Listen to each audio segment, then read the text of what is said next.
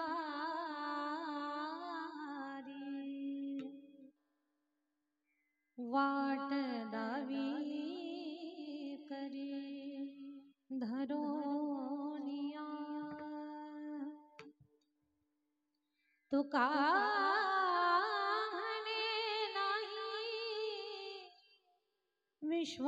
विश्वास जा मणी पहावे पुराणी विचारो पडे देह भाव पुरवी वासना अंतिते आपना आशन्यावे विठ्ठल विठ्ठल विठ्ठल विठ्ठल विठ्ठल विठ्ठल पांडुरंग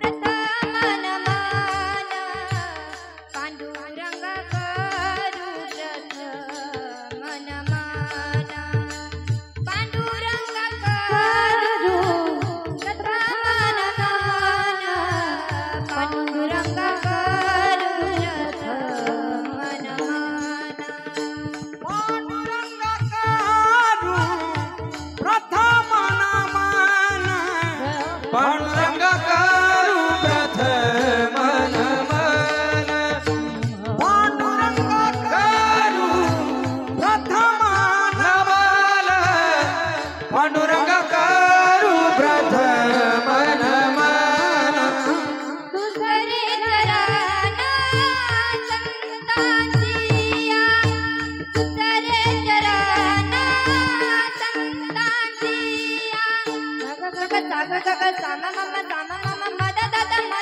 नि द पम गरे सा साग गग साम मम मद दद नि द पम गरे सा नि स नि तनि पद पद मप मप गम गम रे गरे ग पम गरे सा नि स तनि धनि पद पद मप मप गम गम रे गरे ग पम गरे सा दुसरे चरण संतांचिया दुसरे चरण संतांचिया त्यांच्या कृपादाने कथेचा विचारू त्यांच्या कृपादाने कथेचा विचारू त्यांच्या कृपादाने कथेचा विचारू त्यांच्या कृपादाने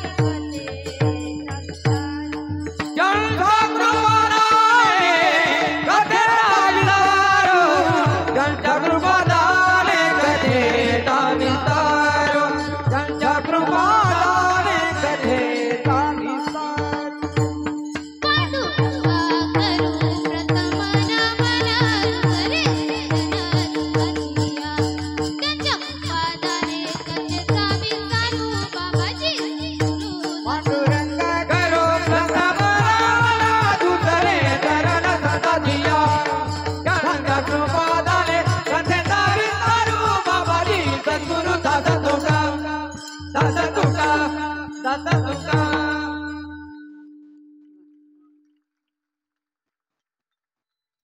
ओम नमो ज्ञानेश्वरा करुणाकरा दयाळा तुमचा अनुग्रह लाधलो पावन झालो चराचरी श्री गुरुचरण सरोज रज निज मन मुकुर सुधारी बरणो रघुवर विमल जसु जोदायक फलचार बुद्धिहीन तनु जानिके सुमिरो पवन कुमार बल बुद्धि विद्या देहु मोहि हरहु कलेस विकार जयांची केली स्मरण होय सकळ विद्येचे अधिकरण तीच वंदू श्री चरण श्री गुरूंचे नमस्कारून आता विठ्ठल विठ्ठल विठ्ठल विठ्ठल विठ्ठल विठ्ठल विठ्ठल विठ्ठल विठ्ठल विठ्ठल विठ्ठल विठ्ठल विठ्ठल विठ्ठल विठ्ठल विठ्ठल विठ्ठल विठ्ठल माझ्या विठोबाचा कैसा प्रेम भाव आपणची देव होय गुरु पढी देह भाव पूर्वे वासना अंती ते आपणा पाशी न्यावे. प्रस्तुत कीर्तन रूपी सेवेसाठी निवडलेला अभंग महान भगवत भक्त श्रीमंत संत वैराग्याची महामूर्ती जगद्गुरु तुकोबाराया यांचा 5 चरणाचा अभंग सेवेसाठी निवडलेला आहे. सप्ताहाचा दुसरा दिवस आहे. सद्गुरु योगीराज गंगागिरीजी महाराज, ब्रह्मलीन सद्गुरु नारायणगिरीजी महाराज, गुरुवर्य महंत स्वामी रामगिरीजी महाराज श्री क्षेत्र गोदाधाम बेट सराला, तसेच परमपूज्य गुरुवर्य महंत श्री भास्करगिरीजी महाराज श्री क्षेत्र देवगड महात्म्यांच्या कृपा आशीर्वादानं अखंड रणम सप्ताह व ग्रंथराज ज्ञानेश्वरी पारायण सोहळा भव्य कीर्तन महोत्सव. आणि या कीर्तन महोत्सवामध्ये दुसऱ्या दिवसाचं पुष्प भगवान परमात्माच्या चरणावर अर्पण करण्याचं सद्भाग्य मला प्राप्त झालेलं आहे. बेटाच्या छत्रछायेखाली वाढत असलेलं हे गाव आहे. भक्तिभावानं सद्विचारानं सद्गुणांनं विकसित झालेलं हे गाव आहे. सप्ताह किती सुंदर आणि किती थाटानं करावा हे उंदीर गावकरांकडून आम्ही शिकावं. एवढा सुंदर फार गोड नियोजन आहे. जीव तोडून सगळं अगदी या कार्यक्रमाची रूपरेषा आखणं असेल, सगळ्याच गोष्टी अगदी चोखपणे असतात. मुलीच्या लग्नाला कुणी कमी तयारी करेल, पण त्याहीपेक्षा अधिक तयारी आपल्या सप्ताहाची असते आणि एक उत्साह असतो. रांगोळीपासून डेकोरेशन, मंडप असेल, बैठक व्यवस्था असेल, सगळ्या गोष्टी अगदी जबाबदारीनं पार पाडण्याचं काम. आणि इथे कोणी एक नाही, इथे सगळ्या गावकऱ्यांचा उत्साह आहे. लहान थोरासही सगळ्यांच्या अगदी अंतकरणातला जो सद्भाव गंगेच्या प्रवाहाप्रमाणे वाहतो ना, तर त्यातून हे सुंदर भव्य स्वरूप साकारलेलं आहे. मला वाटतंय ह्या उंदीरगावमध्ये माझी 3री सेवा असेल. या अगोदर 2 वेळा मी कीर्तनासाठी आले. या सप्ताहामध्ये मला येण्याचा योग आला. खरं तर आदरणीय गुंड सर, आपण सगळ्या गावकऱ्यांच्या वतीनं मला फोन करता.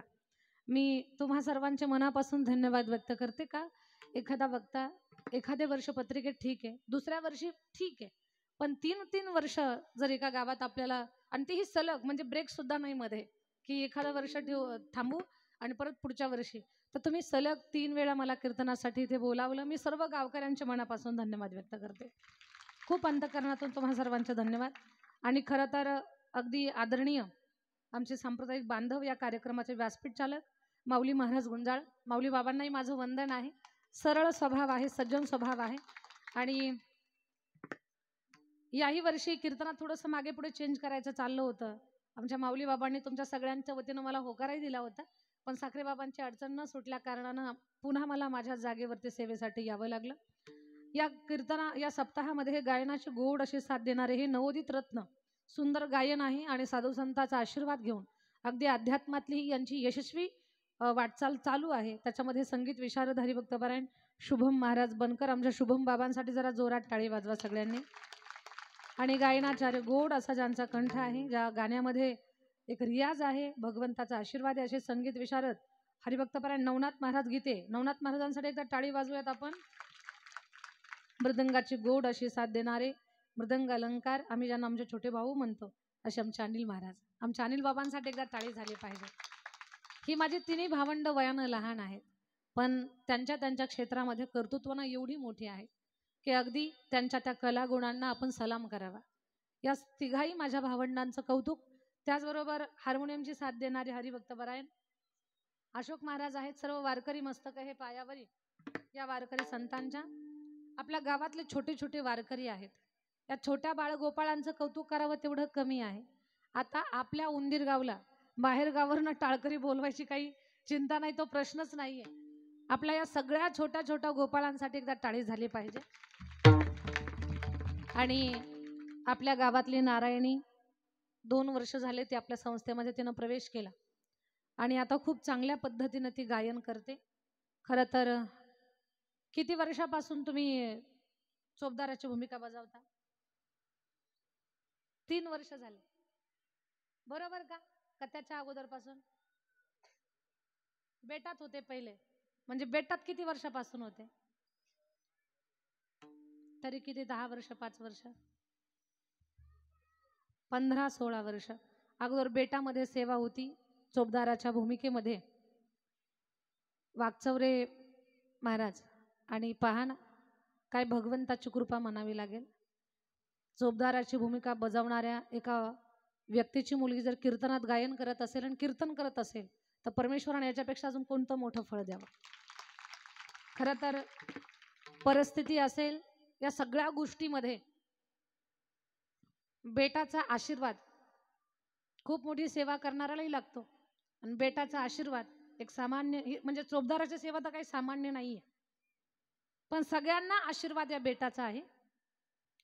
तर सरला बेटाच्या छत्रछायेखाली आपण सगळेजण, दोन्ही चोपदार आहेत. इकडे हरिभक्तपरायण आपल्याच गावातले आहेत का? उंदीर गावचेच आहेत का? मग नाव काय तुमचं? संजय महाराज पोटे आहेत. आमच्या नारायणीचे वडील आहेत. माझ्या विद्यार्थिनी आहेत, भक्ती आहे, दोघी तिघी जणी आहेत. आपल्या बाबळगावच्या दोघी जणी विद्यार्थिनी आहेत, छोटी आणि ही. त्याचबरोबर संभाजीनगरच्या भागामधील माझी विद्यार्थिनी आहे, भागवत कथा सुंदर करते, प्रांजल खोसे. आणखी सर्व परिचित अपरिचित मंडळी, हरिभक्तपरायण मंडळी, आपल्या राहुरीच्या भागातून आलेले आमचे शेळके आबा आहेत, त्यांच्यासोबत आलेले त्यांचे सर्व सहकारी. आता मला अचानक नाव आठवत नाही सगळ्यांचं. सगळ्यांना माझं सादर वंदन आहे. आदरणीय सागर महाराज आहेत, सागर बाबांनाही माझं वंदन आहे. सागर बाबाच मुलांना घडवण्याचं काम करताना, तर या लेकरांसाठी आणि त्यांना घडवणाऱ्या गुरुजींसाठी टाळी. खूप मोठी सेवा आहे सागर बाबा, खूप मोठी सेवा. आणि साऊंडवाला दादासाठी जरा जोरात टाळी झाली पाहिजे. खूप छान. सर्व महिला माता वर्ग, पुरुष वर्ग, आबाल वृद्ध मंडळी, परिसरातून पंचक्रोशीतून आलेले भाविक जन, सगळ्याच कामामध्ये चोखपणा आहे. या गोष्टीचा आनंद वाटतोय. आणि आमच्या गावचं कन्यारत्न या भागामध्ये सरला बेटाच्या छत्रछायेत आमच्या त्यात अनिता ताईचं गाव आहे. अनिता ताईची जवळून ओळख करून देते मी तुम्हाला. अनिता ताई म्हणजे मृदंगाचार्य गणेश महाराज गाडे या भागातच राहतात. तर गणेश महाराजांची बहीण आहे. गणेश महाराज गाडे हे माझ्या गावातले आहेत, माझा छोटा भाऊ आहे. तर आमची अनिता इथे आलेली, मला आनंद वाटतोय. आणखी सर्व परिसरातून आलेले भाविक जण. गडबडीमध्ये एखादं महत्वाचं नाव राहिलं असेल, झालं ना, आपल्या सगळ्यांच्या मध्ये आपण परमेश्वराचं चिंतन पाहू. गावातील राजकारण, समाजकारण, अर्थ, शेती, उद्योग, व्यवसाय, व्यापार, सर्व क्षेत्रामध्ये मातब्बर असणारी मंडळी, तुम्हा सर्वांच्या मध्ये आपण परमेश्वराचं चिंतन पाहू. विठ्ठल विठ्ठल विठ्ठल विठ्ठल विठ्ठल विठ्ठल विठ्ठल विठ्ठल विठ्ठल.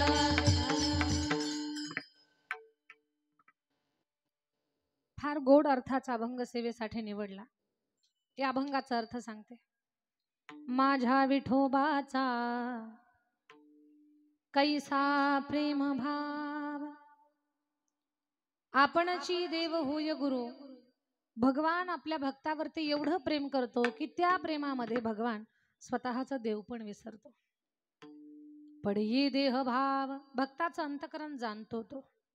पूर्वी वासना अंती ते आपणा पाशी न्यावे.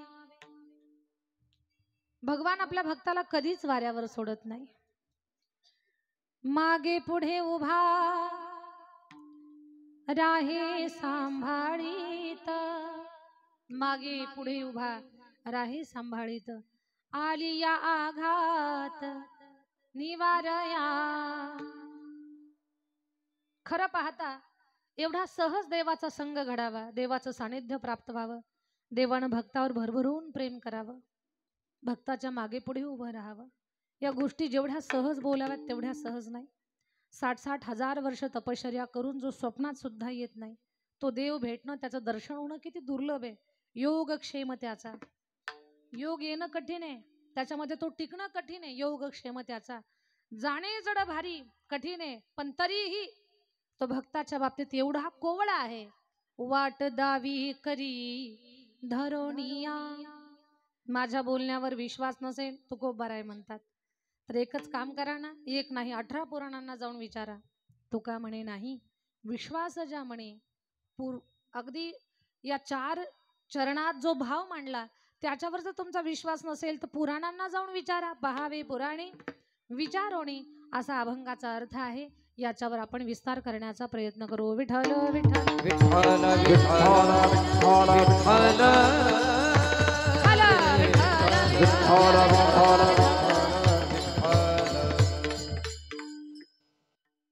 माझ्या ताई दादांनो, अभंगात आपल्याला प्रवेश करायचा आहे. तत्पूर्वी काही मोलाची गोष्ट सांगते मी तुम्हाला. वारकरी संप्रदायामध्ये संत पंचायतन पाहायला मिळते. तसे खूप संत आहेत, खूप संत. किती संत? काही संतांची तर नावं आम्हाला सुद्धा माहिती नसतील. नावं माहिती असतील तर चरित्र गाता येत नसतील आम्हाला. एवढी संतांची प्रचंड मांदियाळी या महाराष्ट्राच्या मातीमध्ये आपल्याला पाहायला मिळते. काही संतांचा अगदी शाब्दिक ओझरता चरित्रानं प्रवास परिचय आपल्याला आहे. कोण कोण? निवृत्ती ज्ञानदेव सोपान मुक्ताबाई एकनाथ नामदेव तुकाराम.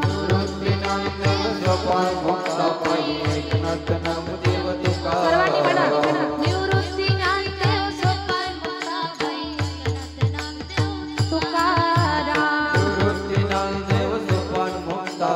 एकनाथ नामदेव तुकाराम. सर्व महिला आणि पुरुष सगळ्यांच्या तोंडून संतांच्या नामाचा उच्चार झाला पाहिजे.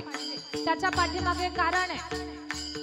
संतांच्या नामाचा जर उच्चार केला तर पुण्य प्राप्त होतं. पुण्यवंत व्हावे घेता सज्जनाची नावे. साधूचं नाव घ्या, आपल्या वाणीचं पुण्य वाढतंय. म्हणून निवृत्ती ज्ञानदेव सोपान मुक्ताबाई एकनाथ नामदेव तुकाराम. सर्वांनी म्हणा. पुरुष मंडळ तुम्ही पण म्हणा. आता मी एक एक नाव घेईन. एक जागा रिकामी सोडल. जिथे मी जागा रिकामी सोडल ती तुम्ही भरून काढायची. निवृत्ती ज्ञानदेव एकनाथ नामदेव. आता तुम्ही सावध नव्हते, आता सावध होऊन म्हणायचंय. आणि लदा हळूहळू थोडस टाळ पण हळू. निवृत्ती ज्ञानदेव एकनाथ नामदेव. निवृत्ती ज्ञानदेव. इकडे आवाज जोरात येतो. इकडे बॅटरी उतरल्यासारखी झाली. सगळ्यांनी मिळून निवृत्ती ज्ञानदेव एकनाथ नामदेव. निवृत्ती ज्ञानदेव एकनाथ नामदेव. सगळे मिळून निवृत्ती ज्ञानदेव सोपान मुक्ताबाई एकनाथ नामदेव तुकाराम.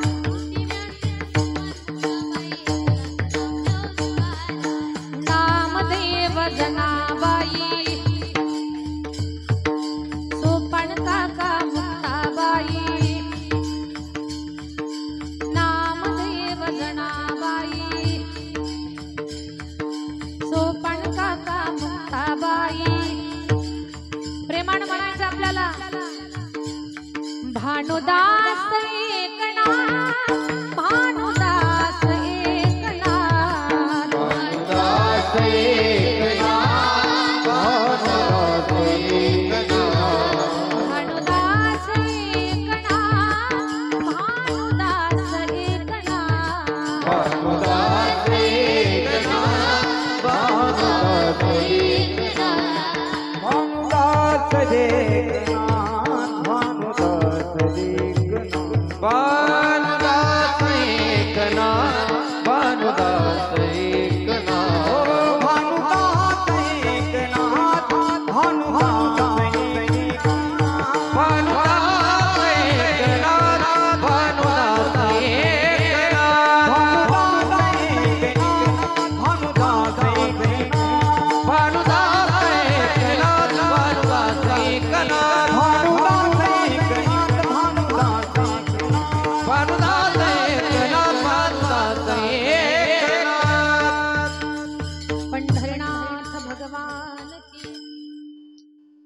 मोजक्या संतांचा नामोच्चार आमच्याकडनं होतोय.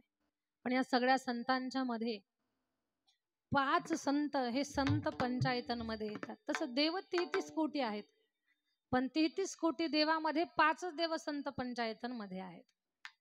त्या 5 देवांच्या मध्ये भगवान आता आपल्या देवघरामध्ये सुद्धा देव पंचायतन असली पाहिजे. त्या देव पंचायतांमध्ये 5 देव येतात. कदाचित याही अगोदर मी सांगून गेले असेल उंदीर गावकरांना. देव पंचायतांमध्ये येते भगवान शंकराचं शिवलिंग, रंगनाथ भगवान, जगदंबेचा तांदळा, गणपती बाप्पांची मूर्ती आणि सूर्य भगवान किंवा कुलदैवत. या 5 देवांना देव पंचायतन म्हणतात. हे 5चे 5 देव देवघरात असले पाहिजेत. या 5 पैकी एक जरी देव गैरहजर असेल तर आयुष्यभर पूजा करा, पूजेचं फळ मिळत नाही. देवघर जाऊन पहा, एखादा देव कमी आहे का? सूर्य भगवंताची गोल प्रतिमा किंवा कुलदैवत, आई जगदंबेचा तांदळा, गणपती बाप्पांची मूर्ती, भगवान शंकराचं शिवलिंग आणि विष्णू भगवंताचा रंगनाथ किंवा मूर्ती.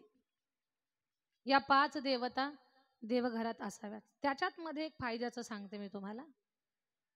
देवघरामध्ये शिवलिंग असतं. त्या शिवलिंगाला जे पाणी आपण घालतो ते शिवलिंगाला घातलेलं पाणी तुळशीला कधी टाकायचं नाही. त्यानं कालसर्पदोष लागतोय. खरं तर तुळशीचं आणि महादेवाचं जमत नाही, दोघांचा 36चा आकडा आहे, म्हणून ते पाणी तुळशीला टाकायचं नाही. गावामध्ये शिवमंदिर असेल तर घरातल्या कोणी एका व्यक्तीनं रोज आपल्या घरचं तांब्याभर पाणी महादेवाला रोज जाऊ द्या. 1 तांब्याभर पाणी शिवलिंगाला अर्पण करा, घरातून घेऊन जा. मंदिरातल्याच विहिरीचं हौदाचं पाणी घेऊन तिथेच देवालयातलाच तांब्यान तिथेच महादेवाला पाणी घालायचं. असं उसनवारी करायचं नाही. आपल्या घरून तांब्या भरून पाणी घेऊन जायचं, शिवमंदिरामध्ये भगवान शंकराच्या शिवलिंगाला पाणी घालायचं. असं जर तुम्ही रोज नित्यानं भगवान शंकराला पाणी घातलं आपल्या घरचं तर तुमच्या पत्रिकेतला पितृदोष, वास्तुदोष आणि कालसर्पदोष हे 3ही दोष निघून जातील. हे तुमच्या फायद्याचं सांगते. आज आपण पाहतो कितीतरी माणसं पितृदोषानं फार पीडित आहेत. 40च्या दरम्यान जर घरातली तरणी बाण माणसं मरत असतील काहीतरी कारणानं, पितृदोषाचं लक्षण आहे.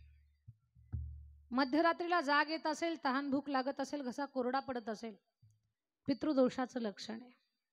कुठल्याही व्यवसायामध्ये उद्योगात काहीतरी धडपड करायला जातो आपण, पण आपल्याला यश येत नाही, पितृदोषाचं लक्षण आहे. घरातली माणसं सगळीच समजदार आहेत पण असला कलह करतात.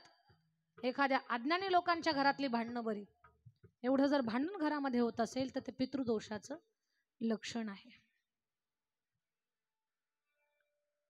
पती पत्नी दोघांमध्ये काहीच दोष नाही पण संतान जन्माला येत नाही, पितृदोषाचं लक्षण आहे. घरामध्ये धान्याच्या पोत्यापेक्षा औषधाच्या गोळ्यांनी जास्त पोती भरलेल्या आहेत, असं जर लक्षण असेल तर पितृदोषाचं लक्षण आहे. मग हा पितृदोष कठीण आहे. बरीच लोक नारायण नागबली करतात, त्रिपिंडी करतात. काही लोकांना खूप काही करून तो दोषही जात नाही. मग भगवान शंकराला रोज घरातलं तांब्याभर पाणी रोज न चुकता. तुम्ही म्हणाल गुण येईपर्यंत घालायचं का? जर गुण आला तरी पुढे सेवा केली तर काय पाप थोडंच होणार आहे? जोपर्यंत जीव आहे तुमचा तोपर्यंत शंकराला पाणी घाला, तुमचं कल्याण होऊन जाईल. ही फायद्याची गोष्ट एवढ्याच करता सांगितली की त्यातून तुमचं काहीतरी भलं व्हावं, तुम्हाला चांगलं काहीतरी सांगून जावं या कीर्तनातून. या उद्देशाने हा भाग सांगितला. माझा मूळ विषय आहे देव पंचायतन. देव पंचायतन जेवढी महत्वाची आहे अगदी तशीच वारकरी संप्रदायामध्ये संत पंचायतन महत्वाची आहे. या संत पंचायतनमध्ये संत येतात, माझी ज्ञानराज माऊली. संत पंचायतनमध्ये येणारे संत नामदेवराया, संत पंचायतनमध्ये येणारे संत जगद्गुरु तुकोबाराया, संत पंचायतनमधले साधू म्हणजे शांतीब्रह्म एकनाथ महाराज आणि संत पंचायतनमध्ये येणारे संत म्हणजे निळोबाराया. ज्ञानोबाराया, नामदेवराया, तुकोबाराया, नाथ महाराज आणि निळोबाराया ही 5 संत पंचायतनमध्ये येतात. या संत पंचायतनमध्ये येणाऱ्या साधूंचं महिमान अद्भुत आहे, अद्भुत आहे. माझी ज्ञानराज माऊलीचं वर्णन काय करावं आम्ही? ज्ञानाचा सागर ज्ञानेश्वर, ज्ञानाचा सागर सखा माझा ज्ञानेश्वर, ज्ञानाचा सागर सखा माझा ज्ञानेश्वर, ज्ञानाचा सागर सखा माझा ज्ञानेश्वर.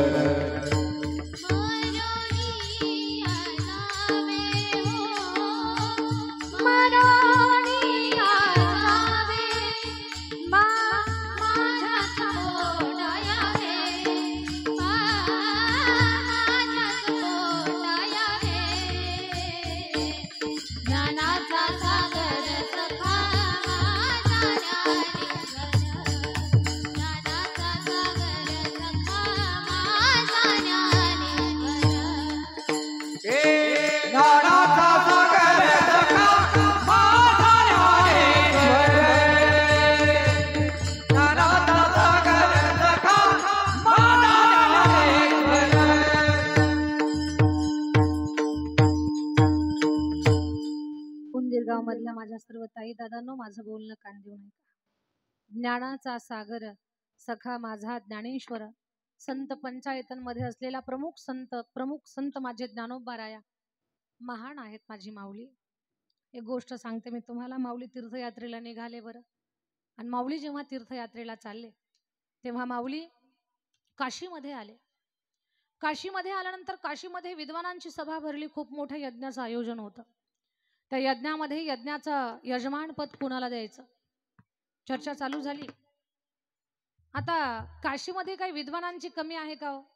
ज्याला 4 वेद पाठ आहेत तो चतुर्वेदी, ज्याला 3 वेद पाठ आहेत तो त्रिवेदी, ज्याला 2 वेद पाठ आहे तो द्विवेदी, उपाध्याय ज्याला उपनिषद पाठ आहेत उपाध्याय.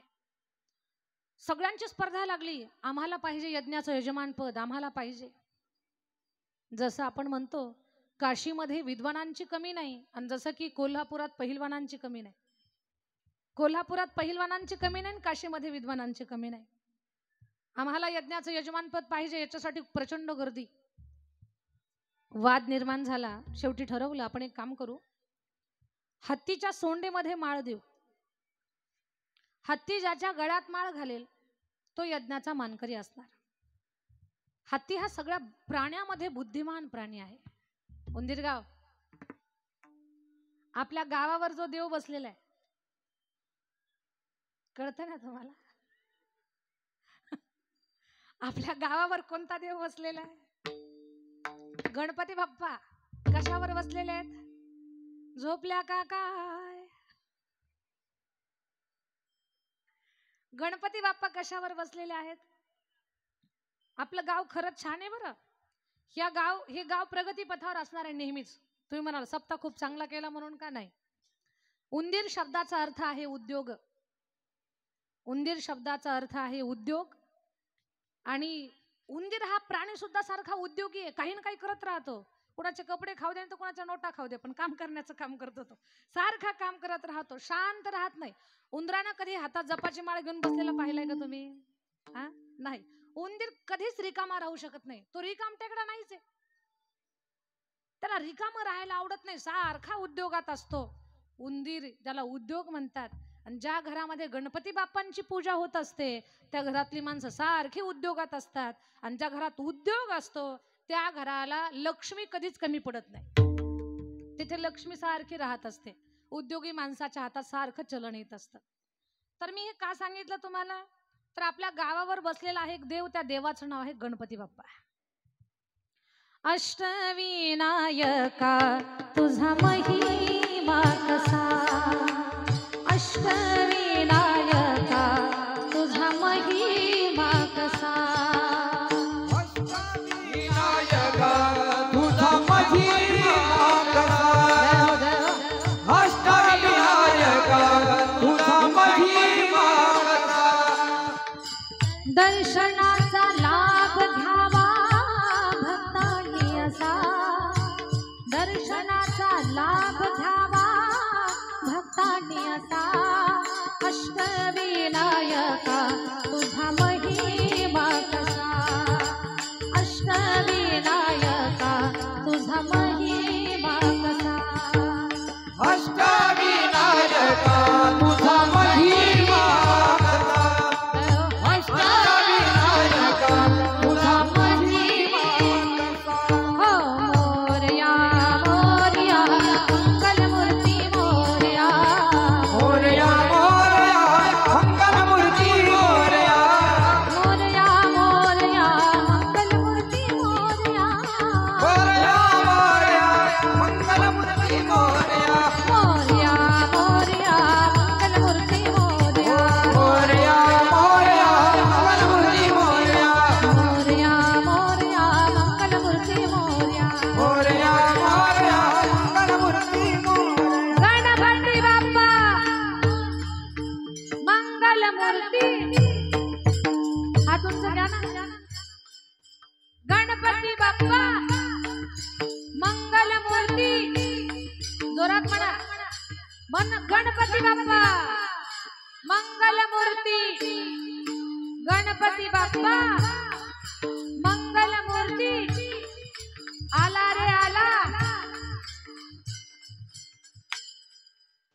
अष्टविनायका तुझा महिमा कसा.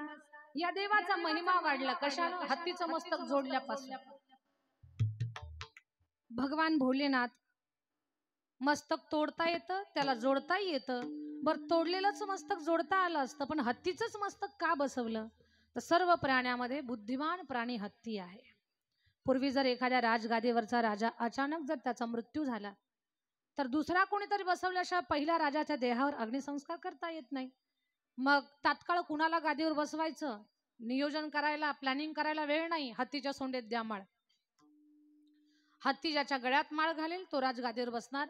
आणि आजपर्यंतचा इतिहास आहे, आजपर्यंत हत्तीची निवड चुकली नाही. एवढा बुद्धिमान प्राणी. मग त्या हत्तीच्या सोंडेत माळ दिली. कुठे? काशीमध्ये. हत्ती ज्याच्या गळ्यात माळ घालेल तो या काशीमध्ये असणाऱ्या यज्ञाचा यजमान पद तो भूषवेल. प्रत्येक विद्वानाला वाटतं हत्तीनं माझ्या गळ्यात माळ घालावी. काही तर विद्वान एवढे लालची होते, त्या सोंडेतल्या माळीत मुंडकं घालायची तयारी. पण हत्ती सोंडेनं फटका द्यायचा तर शेपटीनं फटका द्यायचा, काही ना हुसकावून लावायचा. पूर्ण काशीमध्ये चक्कर मारला हत्तीनं आणि हत्ती गंगेच्या घाटावर आला. संत वाहणाऱ्या गंगामाईकडे माझे ज्ञानराज माऊली पाहत होते. हर हर गंगे हो गंगे हर हर गंगे ओ गंगा मैया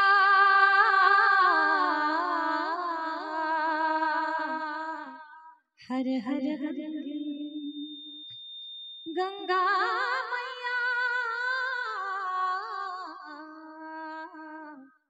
हर हर गंगे. संत शांत वाहणाऱ्या गंगा माईकडे माझी ज्ञानराज माऊली पाहते. जणू काही माऊलीचा गंगा माईशी संवाद चाललेला.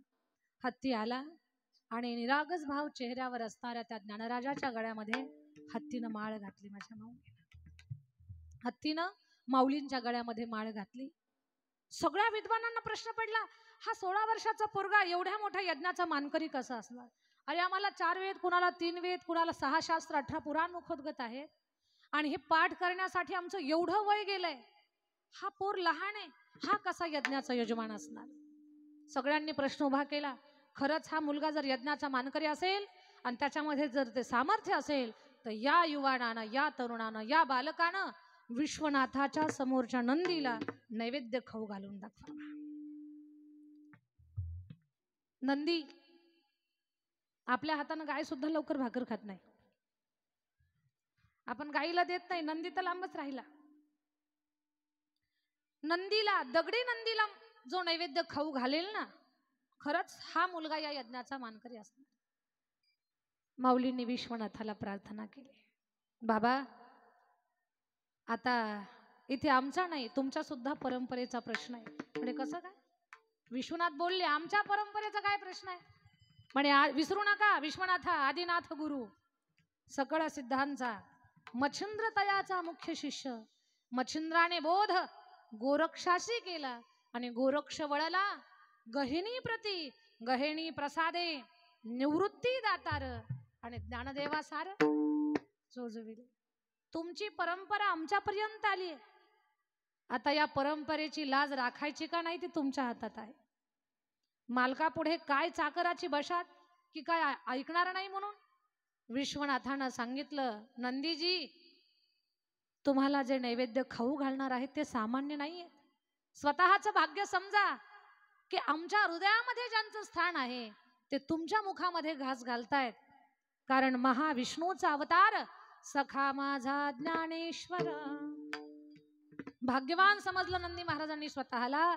आणि दगडातला नंदी उभा राहिला माझ्या दादांनो, आणि त्या नंदीनं माऊलीच्या हातातला प्रसाद खाल्ला. ही गोष्ट सामान्य नाहीये. माझी ज्ञानराज माऊली फार महान आहे, फार अद्भुत आहे. माझी माऊली जेव्हा समाधीला निघाली ना माझ्या ताई दादांनो, माऊलीकडे दंडी होती. ते दंडी जमिनीमध्ये खोचली आणि त्याला पाणी घालत राहिले. दंडी सुकलेली होती, वाळलेलं लाकूड होतं, ते जमिनीमध्ये खोचलं.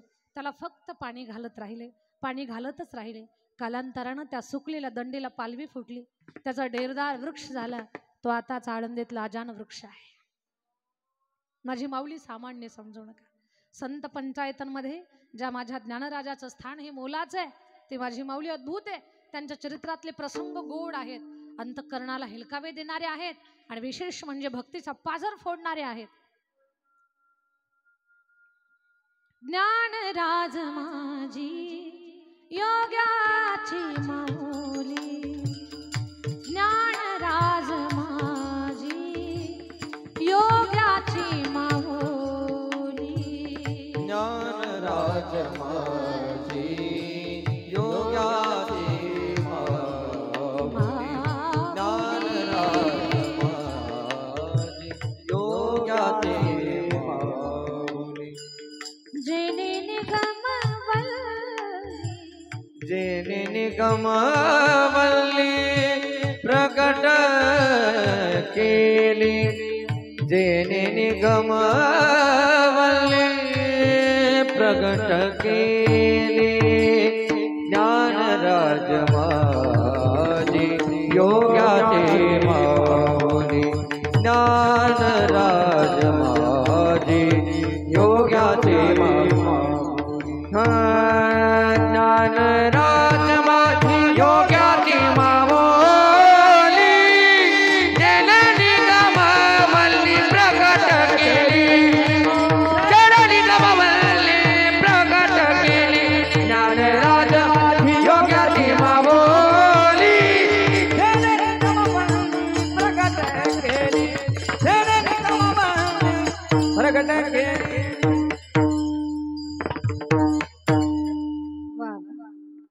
अनिल महाराज, शुभम महाराज, नवनाथ महाराज सगळ्यांसाठी टाळी पाच. कीर्तनासाठी बाभळगाव श्री क्षेत्र बाभळगाव चिदंबरम भगवंताची सेवा ज्यांच्या परिवारामध्ये आलेली आहे अशा आदरणीय आमचे शुभम महाराज आणि शुभम महाराजांच्या सोबत आलेले आमचे शिवाभाऊ, दोघांचे मनापासून स्वागत आहे. ज्ञानराज माझी योग्याची माऊली, जेने निगमवल्ली प्रगट केली, गीता अलंकार नाम ज्ञानेश्वरी. माझ्या ताई दादांना संत पंचायतांमध्ये माऊलींचं मोलाचं स्थान. तसेच माझे नामदेवराया आहेत. नामदेवराया अद्भुत आहेत, अद्भुत आहेत. वारकरी संप्रदायाचा प्रचंड प्रचार ज्यांनी केला, अटकेपार झेंडा लावला असं जे आपण म्हणतो, तसा संप्रदायाचा सहिष्णुतेचा झेंडा ज्यांनी अटकेपार फडकवला ते माझे नामदेवराया. तसेच माझे शांतीब्रह्म एकनाथ महाराज, तसेच माझे नळोबाराया आणि या संप्रदायाचा कळस ज्यांनी काढला ते माझे जगद्गुरु तुकोबाराया. भगवान परमात्माचं अद्भुत प्रेम त्यांना प्राप्त झालं. ते म्हणतात जे आम्हाला मिळालं ते सर्व संतांना मिळालं. तुम्हाला हवं असेल तर या प्रेमाचा परिचय करून घ्या. अभंगाचं पहिलं चरण. माझ्या विठोबाचा कैसा प्रेम भाव, माझ्या विठोबाचा कैसा प्रेम भाव, माझ्या विठोबाचा कैसा प्रेम भाव, माझ्या विठोबाचा कैसा प्रेम भाव, माझ्या विठोबाचा कैसा प्रेम भाव, माझा विठोबाचा कैसा प्रेम भाव, माझा विठोबाचा कैसा प्रेम भाव, माझा विठोबाचा कैसा प्रेम भाव. आपणची देव जय हो शुभम महाराज. आपणची देव हो पणिय देह भावा पूर्वावी माने, पणिय देह भावा पूर्वावी माने. आपणची देव होय गुरु, आपणची देव होय गुरु, पणिय देह भावा पूर्वावी वासना, पणिय देह भाव पूर्वी वासना. माझा विठोबाचा कैसा प्रेम भाव, आपणची देव, आपणची देव होय गुरु, माझा विठोबाचा कैसा प्रेम भाव, आपणची देव, आपणची देव होय गुरु, आपण देव होय गुरु, आपण होय गुरु. तुकोबा महाराजांसाठी एकदा जोरदार रडे. माझ्या विठोबाचा कैसा प्रेम भाव, माझ्या विठोबाचा कैसा प्रेम भाव, आपणची देव होय गुरु. जगद्गुरु तुकोबाराय आपल्याला भक्ती करत असताना भक्तांना विश्वास देतात. कधी कधी भक्ती तर करत असतो आपण, पण आपल्या समोर एखाद्यानं प्रश्न विचारला, का रे एवढ्या वर्षापासून तुम्ही पूजापाठ पारायण करता, देव भेटला का तुम्हाला? मग आपणही दचकतो. बरं, आपण जर उत्तर दिलं नाही तर समोरच्याचा दुसरा प्रश्न येतो, देव आहे का? तुमच्याही मनात शंका येते, अजून भेटला नाही याचा अर्थ आहे का? म्हणजे पूजा तर चालू आहे पण विश्वास नाही. तर भक्तीतला विश्वास वाढवणारा देव आहे, हा अभंग आहे. पहिलं चरण आहे. तुकोबाराय आपल्या भक्तीला बळ देतात, घाबरू नका. ज्याची भक्ती करता तो देव कधीच आपल्याला वाऱ्यावर सोडत नाही. बरेच अज्ञानी माणसं असतात ते, बरं त्यांच्या अज्ञानाला बळ आपल्याही अविश्वासानं मिळतं. काही काही लोक म्हणतात देवच नाही, काही काही म्हणतात तुमच्या देवाला काही कळतच नाही. बरं, देवाला खरंच कळत नाही म्हणून याच्यासारख्या जाती निर्माण झालेल्या आहेत. काही काही काय म्हणतात देवाला काही कळतच नाही. एक असाच बहादर होता, पैशानं थोडासा उन्मत्त झालेला, ज्ञानानं अतिशहाणा बनलेला, आणि गावाकडे आला. शेतामध्ये एक माणूस त्यानं गडी म्हणून काम करायला ठेवलेला होता. खूप शेत होतं पण त्याला स्वतःला ते शेत पाहणं होत नव्हतं, उद्योगासाठी बाहेर असायचा. आला गावाकडे, शेतामध्ये त्याच्या त्या मजुरानं खूप काही शेती फुलवलेली होती. विचारलं त्यांना, रे काय केलं हे शेतामध्ये? तो म्हटला टरबूज केलेली आहेत, मोठी मोठी टरबूज होती. म्हटलं हे बांधावर कशाचं झाड आहे? म्हणे कवठाचं झाड आहे. तो म्हटला तुझ्या देवाला काही कळतच नाही. म्हणे काय झालं आता? म्हणे छोटीशी वेल त्याला मोठी मोठी टरबूज, एवढं मोठं कवठाचं झाड त्याला छोटी छोटी कवठ, काही कळतं का तुझ्या देवाला? अरे या मोठ्या झाडाला मोठं फळ पाहिजे होतं आणि छोट्या वेलीला छोटं फळ पाहिजे होतं, तुझ्या देवाला काही कळतच नाही असं म्हटला. आणि बांधावर आडवा झोपला. कवट मोजत होता, किती कवट लागले म्हणून मोजत होता. असला वारा आला, वाऱ्यामध्ये एक कवट तुटलं, असं सटकलं नेम त्याच्या नाकावर. जसं नाकावर पडलं नाक चिमलं, रक्त बाहेर निघलं, 2 दात तुटले. किती दात पडले ते नाही पाहिलं त्यानं, उठून बसलं आणि टरबूज किती मोठं आहे ते त्यानं पाहिलं. तो विचार करायला लागला, हे टरबूज जर वर असतं, या छोट्या कवठानं माझे 2 दात पाडले, हे मोठं टरबूज जर वर असतं तर माझं काय झालं असतं? माझं तर इथं भरीतच झालं असतं. तो म्हटला, ए इकडे ये. त्या नोकराला वाटलं काय डोकेदुखी आता, अजून काय बोलताय आपल्या देवाला, काय कोणास ठाऊक. अरे इकडे ये, तुझ्या देवाला काही नाव ठेवत नाही. म्हणे का, काय झालं आता? म्हणे बघ खरं सांगतो मी तुला, तुझ्या देवाला जे कळतं ना ते कुणालाच कळत नाही. अशा अज्ञानी माणसाच्या वाक्याला बोलण्याला बळ कधी मिळतं? ज्या वेळेला आपल्या भक्तीवरचा विश्वास कमी असतो त्यावेळेला. मग जगद्गुरु तुकोबारायांची गोष्ट लक्षात आली, आपली भक्ती बळकट व्हावी, आपल्या भक्तीला बळ मिळावं, विश्वास वाढावा, याच्यासाठी महाराज म्हणतात तुम्ही ज्या देवाची भक्ती करता ना तर त्या बाबतीत ऐका, तो भगवान कसा आहे. माझ्या विठोबाचा कैसा प्रेम भाव, तो आपल्या भक्तासाठी स्वतःचा देव पण विसरतोय. तुम्ही अधिक भक्ती करा, कमी भक्ती करा, पण त्या प्रवाहात जे लोक आहेत त्यांना तो कधी वाऱ्यावर सोडत नाही. त्याचं सगळ्यांवरती सारखा नितांत प्रेम आहे. कुणी कधी जर विचारलं की देवाचं आमच्यावर प्रेम किती असेल, तर त्याच माणसाला प्रश्न करायचं, तुमचं ज्या पटीमध्ये ईश्वरावर प्रेम आहे ना त्याच्या 100 पट अधिक प्रेम देवाचं तुमच्यावरती आहे.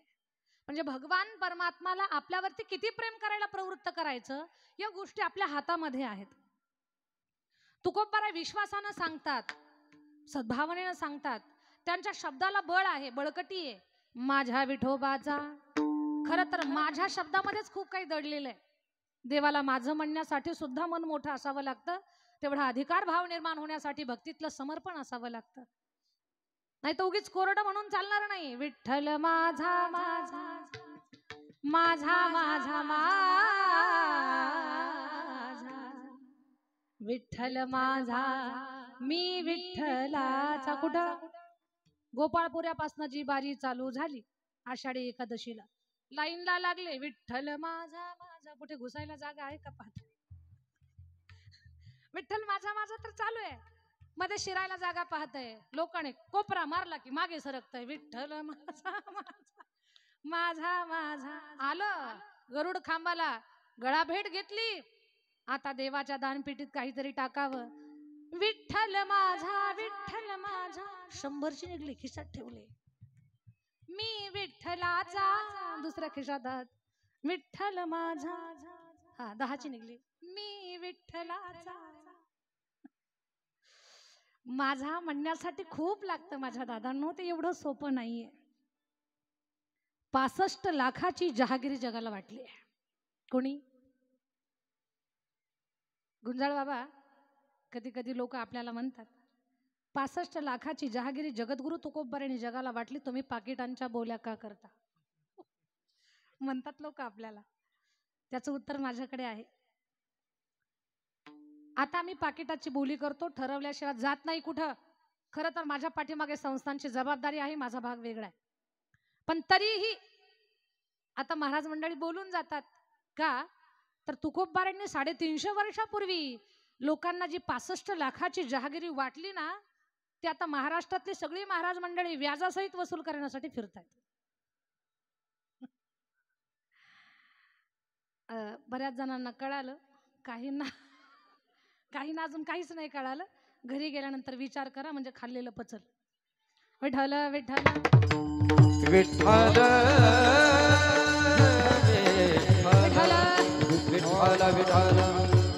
माझ्या विठोबाचा, माझ्या म्हणण्यामध्ये ताकद असावी, पोकळ नसावं ते. माझ्या विठोबाचा ताकदीनं बोलतात तुकोबराया. कैसा प्रेम भाव. माझ्या दादांनो, माझ्या ताईंनो, विठ्ठलाचं प्रेम सांगितलं इथे, पण त्याचं प्रेम आपल्याला मिळण्यासाठी आपणही त्याच्यावर प्रेम करावं लागतंय. प्रेमाचे प्रकार आहेत. एक व्यावहारिक प्रेम आहे आणि एक परमार्थिक प्रेम आहे. एक देवाचं प्रेम आहे, एक जीवाचं प्रेम आहे. जीवाचं प्रेम हे व्यक्तीवर अथवा वस्तूवर असतं. देवाचं प्रेम भक्तावर आणि त्याच्या भक्तीवरती असतं. व्यावहारिक प्रेमाचं उदाहरण सांगते मी तुम्हाला. माझं बोलणं कान देऊ नये का. एका नगरीमध्ये एक महात्मा निघाले. महात्मा स्वच्छंद त्यांच्या नादामध्ये गात होते. मन लागा मेरा यार फकीरी में, मन लागा मेरा यार फकीरी में, मन लागा मेरा यार फकीरी में. मन लावा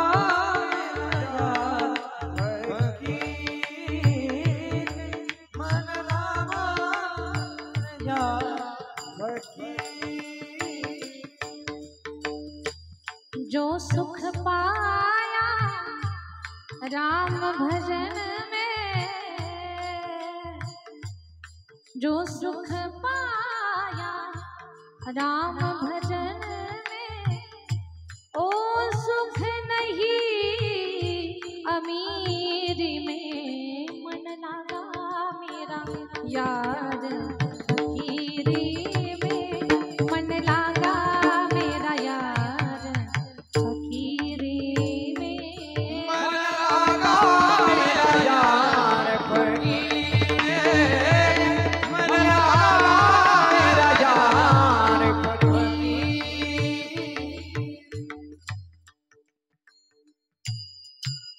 बाबांचं ते स्वच्छंद गायन ऐकलं. राजानं बोलावलं, पाद्यपूजा केली, नमस्कार केला. बाबा तुमचं भजन ऐकून भावविभोर झालो मी. राजातला सद्भाव पाहिला. महाराजांना आनंद वाटला. जोडीतून फळ खाल्लंय. फळ खा राजा. तुझ्यासारख्या सज्जनी आणि साधूचा सन्मान करणाऱ्या व्यक्तीची समाजाला गरज आहे. हे फळ खा, तुला आरोग्य आणि आयुष्य लाभल. फळ तर दिलं राजाला, पण राजा विचारात पडला. मी फळ खाऊ तर माझं प्रेम माझ्या राणीवरती आहे. मी तुम्हाला व्यवहारातलं प्रेम सांगते, जीवाचं प्रेम सांगते. माझं प्रेम माझ्या राणीवर आहे. राणी मेली तर मग माझ्या जगण्यात काय अर्थ. माझी राणी जगली पाहिजे. फळ घेतलं, असलं अद्भुत फळ होतं, त्यानं आरोग्य आणि आयुष्य वाढणार होतं. फळ दिलं राणीला. राणीनं फळ तर घेतलं, पण चेहऱ्यावर प्रश्नचिन्हच पडलं तिच्या. म्हणे मी खाईल फळ, पण माझा जीव राजावर नाही प्रधानावर आहे. मी जगून काय करणार? तिनं ते फळ दिलं प्रधानाला. प्रधानाचं प्रेम राणीवर नव्हतं, भांडे घासणार एका बाईवर होतं. तो म्हटलं मी जगून काय करणार, ती मेली तर माझ्या जगण्यात काय अर्थ. ते फळ त्या भांडे घासणाऱ्या बाईला दिलं. होती भांडे घासणारी पण विचारी होती. आपलं काम काय आहे यापेक्षा माणूस किती सद्विचारी आहे, किती विवेकी आहे, ह्या गोष्टी फार महत्वाच्या आहेत. त्या भांडे घासणाऱ्या बाईने विचार केला, म्हणे फळ खाईल मी, आरोग्यही मिळेल, आयुष्यही मिळेल, पण खूप मोठं आयुष्य आणि खूप चांगलं जरी आरोग्य मला भेटलं तरी भांडे घासण्या पलीकडे मी दुसरं काहीच करू शकणार नाही. मग आयुष्यभर भांडेच घासत बसायचे का? ती म्हटली आपला राजा खूप चांगला आहे, आपल्या राजानं हे फळ खाल्लं पाहिजे. ते फळ निघालं राजाकडं. राजाच्या हातात फळ आलं. महाराज फळ खा, आरोग्य आणि आयुष्य लाभ. राजाला तर चक्करच आली, धडामकन राजा जमिनीवर पडला. भांडे घासणारी बाई म्हटली आयुष्य वाढायच्या अगोदर हे संपायचाच प्रकार झाला. आता फळ हातात पडल्या पडल्या राजा चक्कर येऊन पडला. बाई त्या बाईला दरडावून विचारलं राजानं, खरं सांग फळ तुझ्याकडे कसं आलं? तिनं प्रधानाचं नाव सांगितलं. प्रधानाच्या गळ्याला सुरी लावली, सांग फळ कसं आलं? राणी साहेबांना दिलं. राजाच्या लक्षात आलं, जिच्यावर आपण प्रेम करतो तिचंच प्रेम आपल्यावरती नाही, या प्रपंचातलं प्रेम खोटं आहे. हे जीवाचं प्रेम आहे, ते बदलतं, ते व्यक्तीवर अथवा वस्तूवर आहे. पण ईश्वराचं प्रेम हे भक्तावरती आहे, त्याच्या भक्तीवरती आहे. या अभंगात देवाचं प्रेम सांगितलंय. माझा भगवान किती प्रेम करतो आपल्या भक्तावर, याच्यासाठी एक रामायणातला प्रसंग सांगते. विठ्ठल विठ्ठल विठ्ठल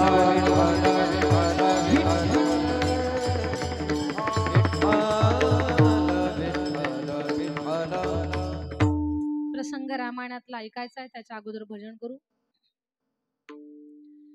जन्म जन्म की खोज बताए, राम से चल के राम पे आए, प्रेम कोई हम और न जाने, राम से रूठे राम से माने, मंगल भवन अमंगल हारी, द्रव सुदशरथ अजर बिहारी, राम सिया राम जय जय राम, राम सिया राम जय जय राम. सर्वांनी म्हणा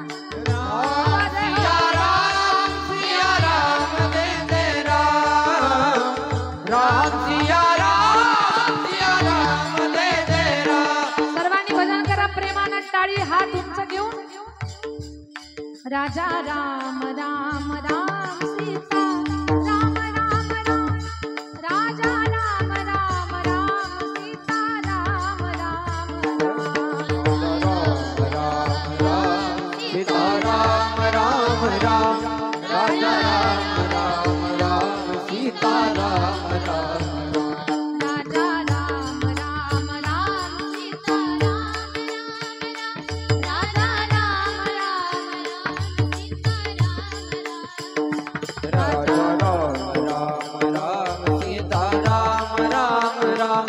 राजा राम राम राम, सीता राम राम राम. ते म्हणा एकदा जयकारा करा प्रभू रामचंद्र भगवान की. जरा ताकदीनं म्हणता का? आणि बाबा थांबा थोडा, आता घ्या उंच हात सगळ्यांना, प्रेमाने एकदम ताकदीनं जय म्हणा. नाहीतर 2024 म्हणजे राम मंदिराचा लोकार्पण सोहळ्याचं हे वर्ष आहे. जरा ताकदीनं प्रभू रामचंद्र भगवान की. आबा मोठ्यानं आवाज आला पाहिजे. प्रभू रामचंद्र भगवान की. पुरुष मंडळ जरा जास्त भूक लागली का? ते आउट ऑफ कव्हरेज एरिया, तुम्ही म्हणा जोरात. प्रभू रामचंद्र भगवान की. लक्ष्मण भैया की, सीता मैया की. प्रभू रामचंद्र भगवान की. एकदा प्रभु रामचंद्र भगवान की. प्रभु रामचंद्र भगवान की. प्रभु रामचंद्र भगवान की. रावण महाराज की.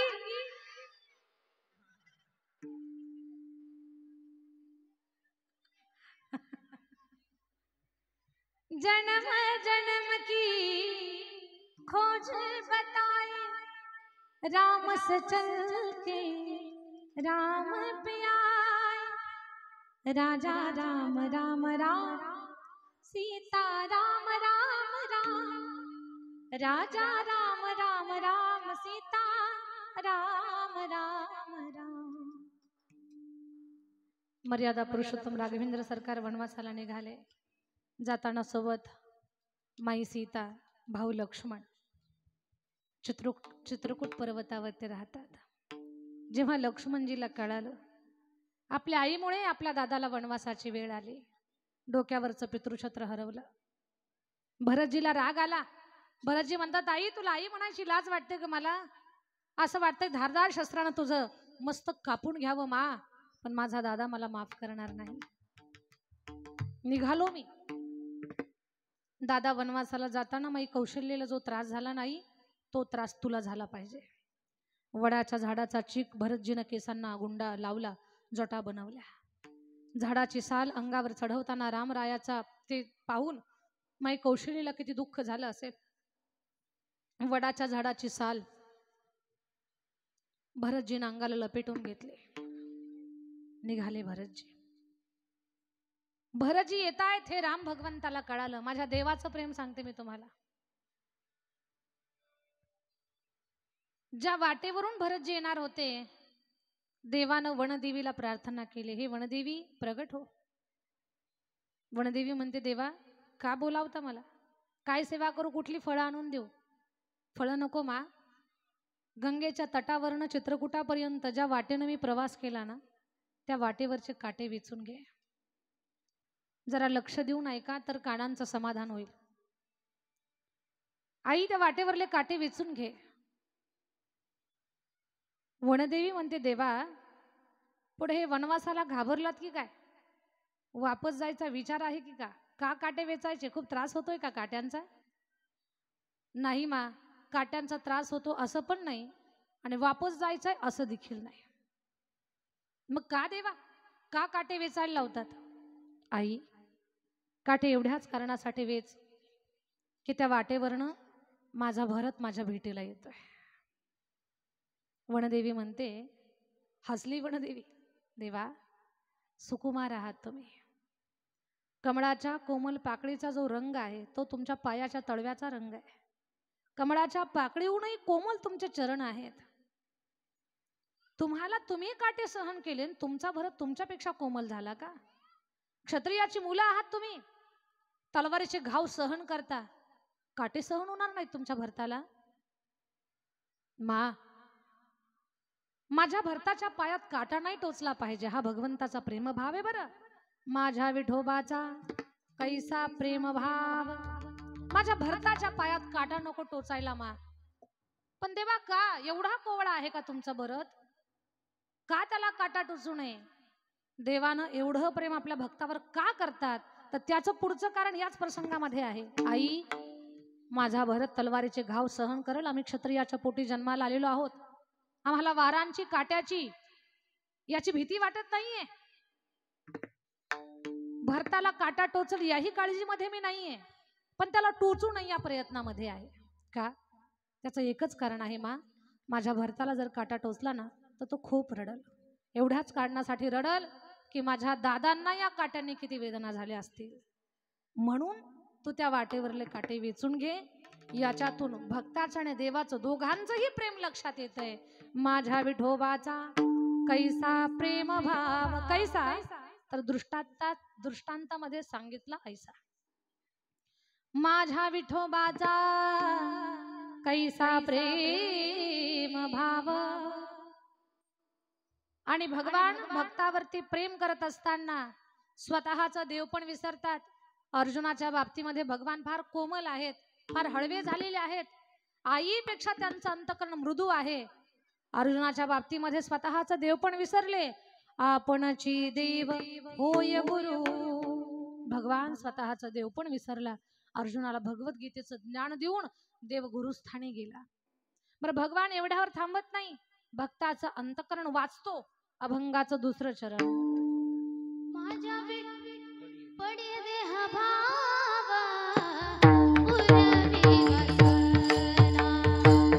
पडे देह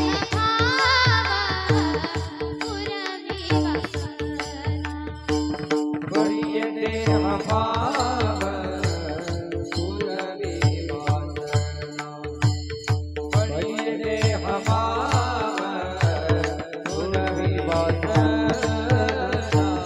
वडिये देह भाव पुरवी वासना वडिये देह भाव पुरवी वासना बळी देह भाव पुरवी वासना बळी देह भाव पुरवी वासना अंतिते आपणा पाशी लावे अंतिते आपणा पाशी लावे अंतिते आपणा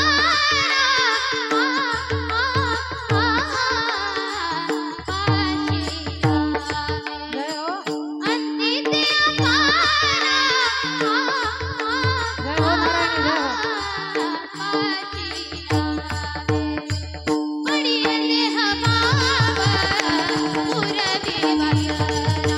बळी देह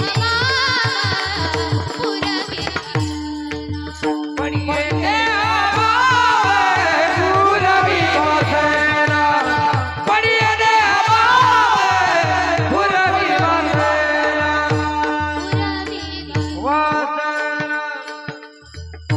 फार सुंदर. नारायणीसाठी एकदा जोरात टाळी वाजवा. फार गोड गायलं. खूप छान स्वर लावले नारायण. खूप सुंदर. पडिये देह भाव पुरवी वासना अंती ते आपणा पाशी न्यावे. आता पहा, भगवान आपल्या भक्ताचं अंतकरण जाणतो. भक्ताच्या मनात काय भाव निर्माण झाला, कदाचित आपल्या मनात काय आलं हे आपल्याला कळतं आणि एक दुसऱ्याला कळतं. कुणाला? तर फक्त ईश्वराला. याच्या पलीकडे तिसऱ्या माणसाला कुणाला कळत नाही आपल्या मनात काय आहे.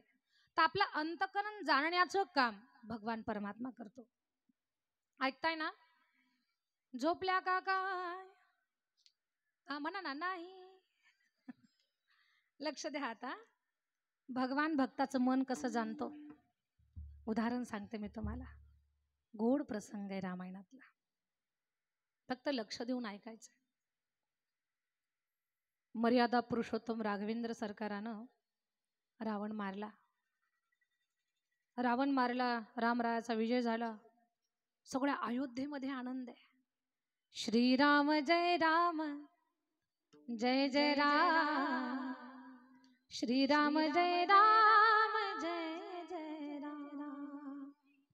रघुपती आले सीता आली आज अयोध्या पावन झाली. समोरच्या पोरींना थोडंसं शांत करा. तुम्ही उठा आणि पलीकडे बसा. ते तुम्हाला चॉकलेट देते. तिकडे बसा पलीकडे. ऐका आता. राम आले अयोध्येमध्ये. सगळं रामाचा राज्याभिषेक सोहळा पूर्ण झाला. मित्रपरिवार भेटायला आले. खूप खूप काही दिवस आनंदामध्ये. रामरायाच्या सासरवाडीवरनं पत्र आलं. तर सासरवाडीचं पत्र जावयाला आल्यानंतर आता पत्राचा जमाना नाही, पण सासरवाडीवरनं जावयाला फोन यावा. आता जावयाला आनंद होत नाही. पहिला जावयाला आता धक्का लागतो. आताचा जावाई घाबरतो सासरवाडीवरनं फोन आला. कशामुळे? आपल्याकडून काही चुकलं की